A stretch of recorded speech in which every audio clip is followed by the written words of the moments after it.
আসসালামু আলাইকুম। প্রিয় বন্ধুরা, অশ্লীলতা বেহাপনা করে ভাববেন ভবিষ্যৎ ভালো হবে। কম কম পাহাড় পর্বত নদী নালা দেখে মনে করবেন না সারা বিশ্বের রং দেখেছেন। শর্ট ড্রেস নদী সাগর দেখে চিন্তা করবেন না বিশ্ব জয় করেছেন। উপরে সবগুলো হলো আপনার নৈতিকতার অবক্ষয়, পারিবারিক শিক্ষার অভাব। বিশ্বাস করেন আপনি বেকার, কর্মহীন, কামকাজ থাকলেও মনোযোগের যথেষ্ট অভাব। আপনি প্রতারক। মা বাবা আপনার নিয়ে অনেক আশা ভরসা করে, আর আপনি আছেন বেহাপনা নিয়ে। লজ্জা থাকা দরকার। মা বাবা চায় আপনি পড়ালেখা করেন, কয়টা পয়সা আয় রোজগার করে তাদের হাতে তুলে দেন, আর আপনি হতে চান অশ্লীল জগতের রাজা।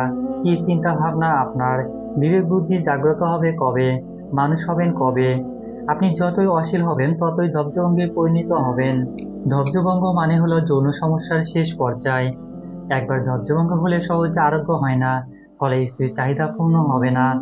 আর পূর্ণ না হলে স্ত্রী নিঃসন্দেহে পরক্রিয়া করবে। অন্যের ছেলে মেয়ে আপনাকেই বাবা ডাকবে। বিষয়টা হলো কাকের বাসায় কোকিলের বাচ্চা। বর্তমানে ধৈর্যশীল মেয়ের যথেষ্ট অভাব আছে। তাই আপনার সামাজিক সম্মানের কথা বিবেচনা করে যৌবন রক্ষা করুন। অশ্লীল অভ্যাসে পরিণত হলে সহজে ত্যাগ করা যায় না, হোক সেটা পর্নোগ্রাফি, হস্তমৈথুন, ঘষাঘষি বা অশ্লীল চিন্তা ভাবনা।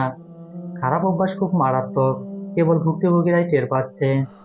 অভ্যাসে পরিচিত হলে কারো পরামর্শ জীবনেও কাজে আসবে না। পরামর্শ, সাজেশন তখন শুধুমাত্র বিলাসিতা। তাই পূর্ব সচেতনতা ছাড়াও যৌন সমস্যার সমাধান সম্ভব না, জীবনেও না। কেননা যৌন সমস্যা শরীরে সহজে বাসা বাঁধে না। দিনের পর দিন, বছরের পর বছর অত্যাচারের তাণ্ডবে সমস্যাগুলো বাসা বাঁধে। বা আপনার শেষ পর্যায়ে সচেতন হয়ে থাকেন। সমস্যা জটিল হয়েও হাজার চিকিৎসা করেও সহজে আরোগ্য হবে না, আর দোষ হবে চিকিৎসার। পড়ালেখায় এখনো বেঁচে থাকতে পড়ালেখায় মনোযোগ দেন। মা বাবার স্বপ্নগুলোকে বাস্তবায়ন করেন। আকাম কুকাম বন্ধ করেন। ছোটখাটো হলেও কাজ করে আয় রোজগার করেন। দরকার হলে পানির চকলেট পেপার বিক্রি করেন। কোনো কাজেই ছোট না। উত্তমভাবে ধর্মীয় অনুশাসন মেনে চলা, মৃত্যু জাহান্নাম ভয় পাওয়া, আল্লাহর পথে হাঁটা। প্রিয় বন্ধুরা, আমি বলছি আপনাকে আলোর পথ দেখাতে। আমি বলছি আপনাকে শুদ্ধতার পথ দেখাতে।